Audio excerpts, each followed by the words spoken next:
Okay.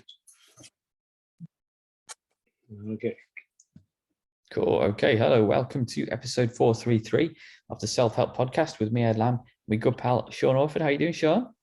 I'm doing very, very, very well. It's that time of year, isn't it, when we discuss food and mood a bit more, and you prepare for your autumn detox? Yep. And quite interestingly, I stuck a thing up on Facebook saying about detoxing this time of year. And I got a whole load of people come back saying, oh, yes, I'd like to do that. Can I have a copy of the detox and all that kind of stuff? So we'll put it up as a resource. Cool. We will indeed. We will. And we'll discuss it in great length because, we do it a couple of times a year. But it's always fascinating. I've got a bit going on in the garden today. I've got lots going on. I've got quite an exciting little life at the moment. I've got Greg in the back garden building us a new bike store. So we're better set up for storing all our masses of bikes and charging them outside and keeping them dry in the winter. Yeah. Winter is approaching. Shall I give a YouTube for those watching online on YouTube? Yeah, I think you should. So very exciting. So I'm sitting down. I'm usually a bit more mobile when I'm recording, but I'll just quickly get him up. Oh, isn't he sweet? Everyone say hello to Cooper. I'll put him back down. So he falls asleep. Yeah.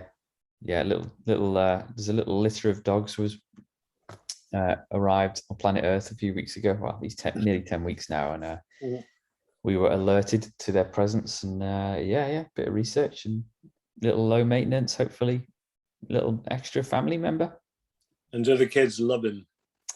They are besotted with him, obviously, and to be honest, I am as well. He's absolutely gorgeous, pretty chilled out. You know, he's got a good playful side that we're instilling him as well. And it's funny how quickly your kind of life can change. It is, similar, akin to a baby arriving, although all of a sudden you can't really remember your life without them. It's strange.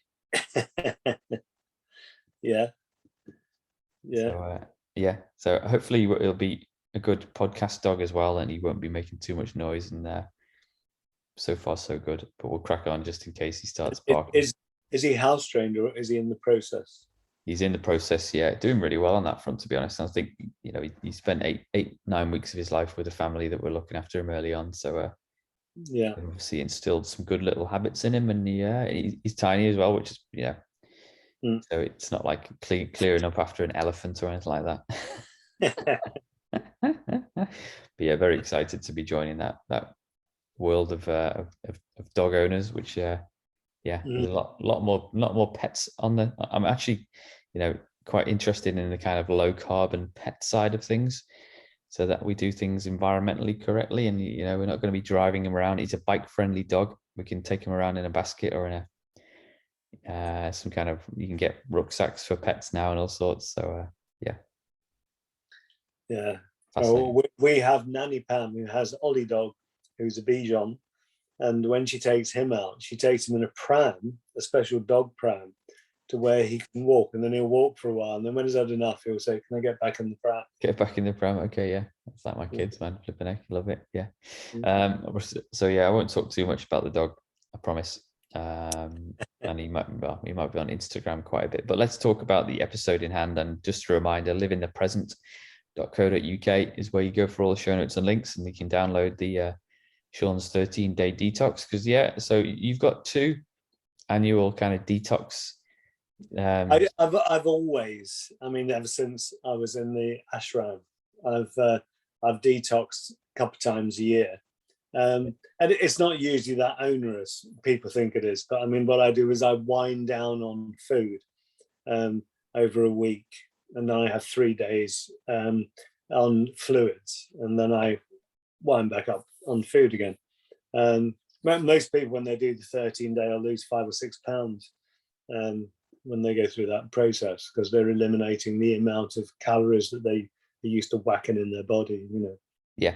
So for you personally, then, a little disclaimer as well, which is included in the PDF, that our bodies are all different, and you should probably kind of consult with a kind of medical professional if you're worried, or because we don't all work the same internally. So, but for you particularly, Sean, what is it about this kind of annual cycle in terms of your relationship with food that works for you? How come, I guess my question is, should we all have kind of, should we need to detox, or should we kind of be in balance through the year anyway?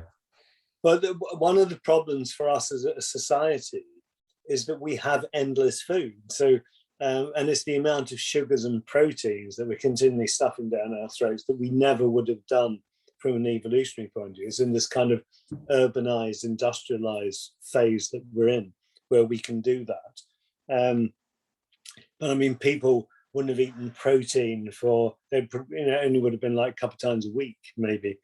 The rest of the time they would have been on high fiber vegetables and fruits and all that kind of stuff. So we don't live as hunter-gatherers, which is what we are. We're designed to live. So the doing the detox kind of does reflect that a bit, like we were saying last time about 5-2 diets and all that kind of stuff, hunter-gatherer style.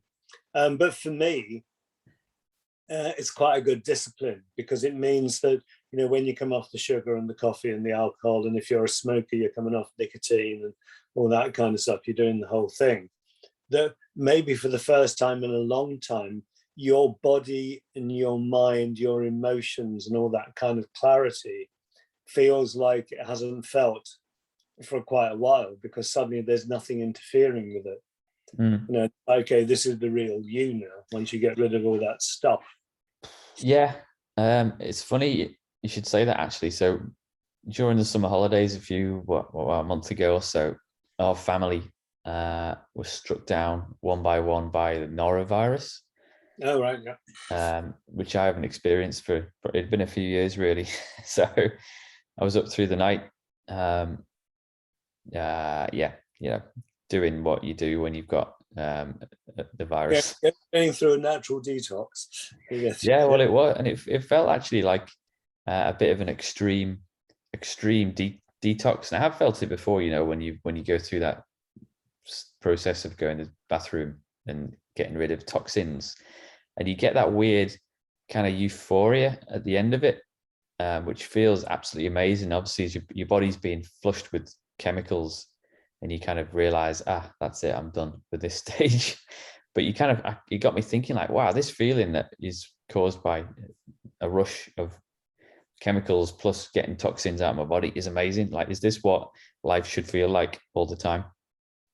I think what the kinds of things that happen to me physically when I detox is I feel amazingly lighter. Well, okay, your colon's empty, so I mean you've lost a bit of weight, okay, but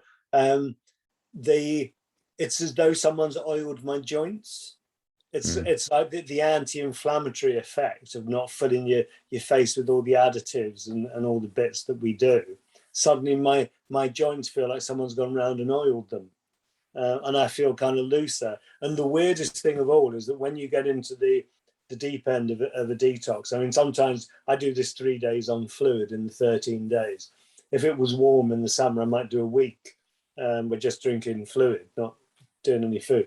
But you'd think that you haven't got energy. You think, well, I must be really tired or something like that. But actually, you use something like 35% of everything that you eat goes into digesting the food that you've eaten. It takes that much, like over a third of your energy to do it. And if you haven't got all that stuff to do with a third of your energy, actually you feel more energized. You don't feel tired and sleepy. Usually once you get into it, you now feel like energized. So on the fluid days, I would be drinking honey, water and lemon. And the lemon's a cleanser. The honey's got that kind of sugar and it keeps your blood sugar up. And it's warm, so it's like warm water. So and that as a fuel, just the lemon and the honey, is enough to keep me trucking, and I can do more. I mean, I'd still go for a run and go and do me, 3 to 5K, whatever, would be all right. Cool. I mean, sorry for the bike analogy, but I've got a friend who recently had their bike serviced for the first time in a while, and they had been using it a little bit again, but they had it serviced by a mechanic. Obviously changed the cables, greased everything, lubed everything up, and they just felt like the massive difference it made. They feel like they were floating on air all of a sudden, and that, you know, I've experienced that. And it's the same with our bodies, isn't it? You know, if we go through that process, you're like, oh my gosh, this is what it's meant to feel like. One of the things that I say in the detox is about sometimes when you stop eating solids, your system locks down, and especially if it's not used to it, so that people can become constipated because there's nothing going in the top end to push it through. So traditionally, you'd have enemas. You can get an enema syringe from the chemist quite easy, and you just insert that and squirt a bit of water in the right place, and it all kind of swirls around and cleans out, which is okay. The other way to do it, which I tend to do, and it's something that is a habit, and it's something you have to practice, but I would drink a quart to 4 pints of warm saline. So it's the saline keeps it like body. It's like your blood, so it's same salinity as your blood. So it just kind of goes through. You don't absorb any of the salt. But within about 40 minutes of drinking 4 pints of warm saline, it's coming out the other end. 40 minutes to an hour, and you're actually flushing yourself right the way through. Interesting. Which is really good, because it means once your system has stopped functioning, you've still got all the plaque and the dead lining of your gut, which doesn't get an opportunity to flush out. But it's amazing what comes out when you do the flushing through. Interesting. Okay. Wow. That's something I've heard of enemas. I haven't experienced one or done it, but I'm interested in, you know, doing things like that and cleaning everything out in the most efficient way possible and the safest way possible. But it's extraordinary once you have stopped eating and you've been flushing yourself, and then if you do that kind of mouth to backside flush like I do that once a day, it's amazing what comes out of you. And it is all the plaque and the crap that's kind of lining the tube that you never get rid of, really. Amazing. I'm doing my prep at the moment, you see. So this green slime is primarily spinach, but it's got some apple in it and a few bits and pieces, and so I'm preparing my system for the big flush. Is this for the big 13-day detox preparation? Because I think your blog says you're going to start it a week from now. Is that right? Yeah. We've got, it'd be like the beginning of October, so when are we? 21st. Yeah, so week after.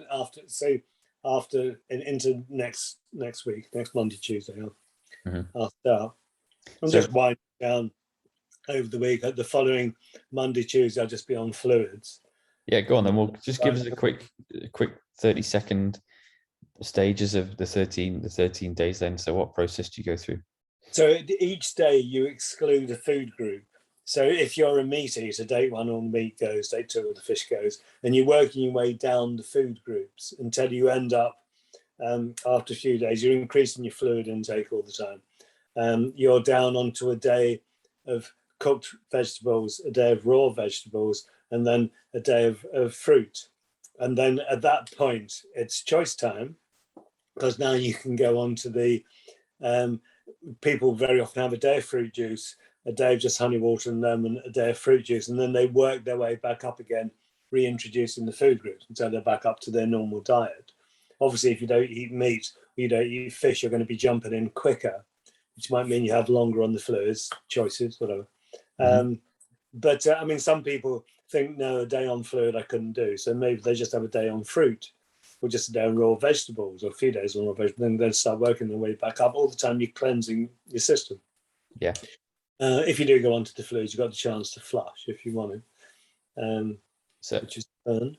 So do you, in the middle of it, at its most extreme point, if that's the right word, are you on a day of just fluids, or do you extend that to 2 or 3 days? No, I would be doing 3 days. So I would, this time of year, I do a day on fruit juice, a day on just honey, water and lemon, a day on fruit juice, then a day on fruit, a day on raw vegetables, a day on cooked vegetables. I'd work my way back up to my normal diet.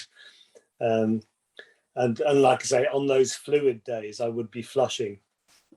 So, which is obviously an optional thing.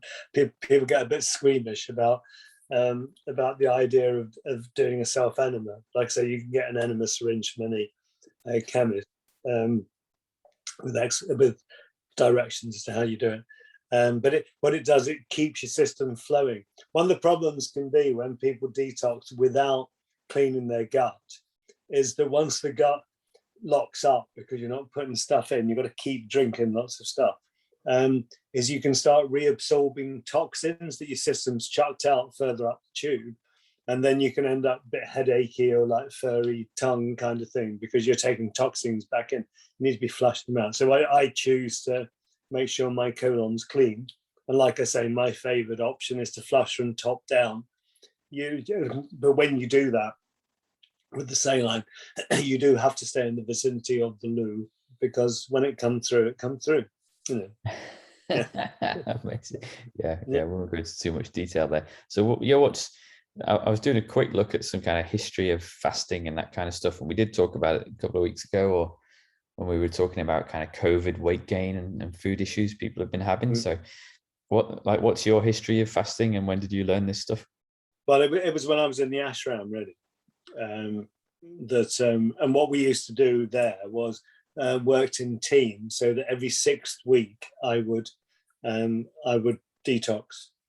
So I'd spend a week on a fasting detox every 6 weeks, and then one of us would be detoxing, the others would be looking after them and making sure they were okay, kind of. But that was, that was a long time ago. But if you look at anything, if you look at Lent in the Christian tradition, Lent was, the idea was that you would give up something, and it's a similar kind of thing. Most beliefs, faiths, whatever, have a time where you stop being a pig and stop just kind of stuffing your face, and you spend some time looking after you and appreciating other people that have nothing. Mm-hmm. So when I like being in the Middle East, Ramadan, where people don't eat between the hours of sunlight, between sunrise and sunset. So they do that. The Jewish faith has similar things that go on. Sometimes you'll get people that will fast every Friday in the Jewish faith before their Sabbath on Saturday. Yeah. That kind of thing. It's a big tradition in Buddhism, Hinduism, Sikhism. That whole idea of fasting, looking after your system, that kind of yogic idea is there. So lots of people do it naturally. Lots of animals do it naturally as well. You'll even see some cats particularly will go and eat a load of grass and herbs, and they'll either sick it up or pass it through, and they're getting rid of hairballs and stuff because they lick themselves. Yeah, I was just, as you know, we're learning a lot now. We've got this little fella next to me, and we were saying the other day, apparently some dogs eat grass. A sign that a dog's not very well is that you'll see it eating grass, so that it's trying to flush its system, clean its system out a little bit. Yeah, cats do it, dogs do it. Yeah. Lots of animals do, but they haven't become industrialized and urbanized. They don't go down to Iceland and get all their food in frozen plastic bags. They go out and get it themselves. So they have a different relationship.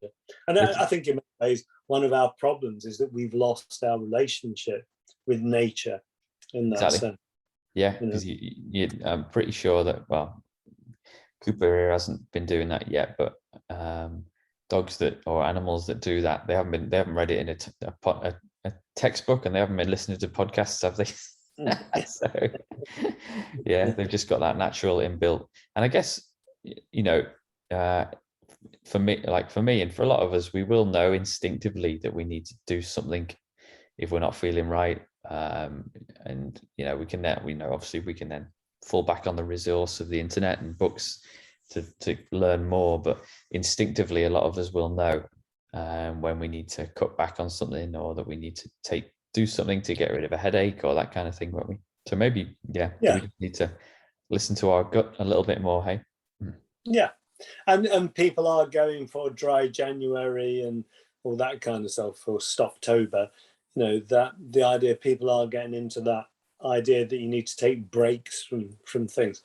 I was talking with a professional earlier on today, and we were talking about the whole idea about fasting and stuff like that.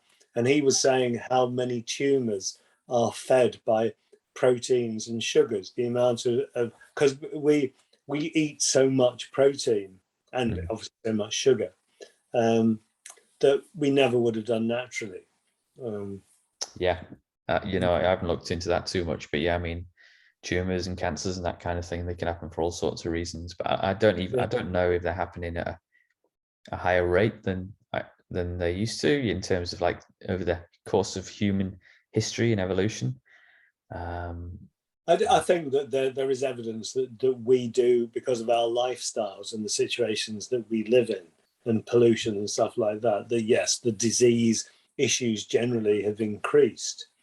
But one of the problems always with when you see a statistic that says this is getting worse, we don't know whether what's getting worse is really we've got a better way of diagnosing, so we pick it up more. Yeah. Mm. Yeah, exactly. And yeah, I've spoken in recent weeks about my newfangled ideas about kind of induced demand around like hospitals and stuff, and whether my concern is that I mean, most politicians will, you know, talk about how they want to build more hospitals and increase funding for healthcare and stuff. And obviously it sounds good on paper, but then my concern then is that are we just building in like a reliance on stuff and kind of the expectation that, oh, there's going to be a lot more sick people, and we kind of create the sickness, you know? Yeah, it's a bit like when they build new roads, like the traffic expands to fill the roads. Yeah. Really, it's that kind of stuff. And I think that's true for most things, you know, like people's problems increase. If people don't have time to worry about their problems, they don't have so many problems. If you know what I mean, you know. Yeah, it's fascinating. All right, cool. Well, we'll be recording obviously in the next couple of weeks, so we'll keep people posted in the background as to how you're getting on and how you're feeling this time, because to me it's just normal. It's like it's not really an issue. I've done it so many times, whereas some people might be going, "Oh my God, I haven't eaten anything for 2 days," you know, and that's it. But think about how many people in the world maybe can't eat anything because there's nothing to eat for 2 days. All the stuff that's going on in Afghanistan, they're saying that one of the biggest problems that's emerging is that there is no food. You know, once you take away all the support of the countries that were supporting Afghanistan, there is no food, and they have a lot of issues to overcome like that. And it's like we don't realise how much. Have you seen the thing about the carbon dioxide? Yes, I am fascinated by all that stuff. Go on, yeah. But it made me laugh because we're trying to get rid of CO2 in the atmosphere, and now we're complaining because we can't produce enough of it. To do things like kill animals, to put animals in plastic bags, to, you know, the whole thing was like, oh my God, what are we doing? Yeah. And that idea that we can have food forever, you know, you can go into a supermarket and get strawberries on Christmas Day, well, if they were open you could, but it's like we have a completely unrealistic idea of everything. Interestingly, I was hunting for a particular ingredient which I couldn't find in the little town I live in anyway, but in desperation I went into Iceland and I noticed that all the fish cabinets were all empty, and I thought that's really odd. And then I caught up on the CO2 thing and the fact that there's going to be a lack of frozen foods like meats and fishes and whatever because of this CO2. And I'm thinking, well, the shelves are already empty. Yeah. I mean, there's like my climate stuff obsession. I'm just fascinated by where we are at the moment, and we have these kind of multiple interlinked like crises coming in, you know. So obviously, yeah, we've been obsessed with Brexit in the last few years, you and I, and I'm fascinated. That's obviously having knock-on effects in terms of supply and demand and kind of transport and moving things around seamlessly. And then now we've got this CO2 issue for kind of, and then we've got gas prices spiking, you know, for Yes, because the supply, that's why the CO2 is stopping, because there's not enough gas to create the fertilizer, and the fertilizer created the CO2. And okay, interesting. So, yeah, and I'm trying I don't want to freak anyone out, but we do have a lot of very complex systems that are all reliant on each other, and things seem to be kind of falling over. So I've been saying for a few years now, it's not, when it comes to climate change, it's not the melting of the ice caps you need to worry about, because by the time that happens, it's over, because all these mad little systems, or big systems, that we rely on to feed people and to keep people healthy, they will drop way before we get flooded out of our homes. And I think I just wonder, whether we're starting to see all those kind of systems really buckle under the weight of it all now. It's fascinating. Be interesting to see. Yes. But it's like we've got to be positive and keep going. Yeah. Oh, yeah.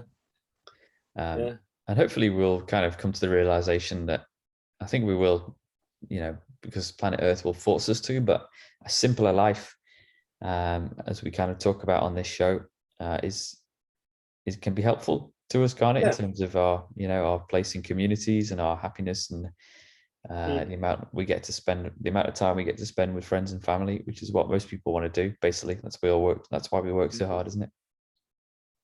We need some hygge. Yes. Good family, social well-being. Indeed. So what's your results, Sean? You're linking to the detox? Yeah. If we can put the link into the 13-day detox, that'd be brilliant. And I mean, if anybody wants to email me about it and discuss it, that's fine. Yeah. Of course. That's cool. I'll put that on the website, and I will link to a TED talk I found about intermittent fasting, which people that want to learn a bit more about that. It's quite a fascinating world to get involved in, I think. Yep. Very good. All right, Sean. Cool. Well, we'll catch you again next week, and let's just hear it. Let's just hear it for little Cooper, who's done a great little job on his first podcast. Yeah, he's doing very good. I wonder whether he'll be vocal in the future. Cool. All right, Sean. I'll catch you next week. Yeah, you take care. See you. Bye. Bye.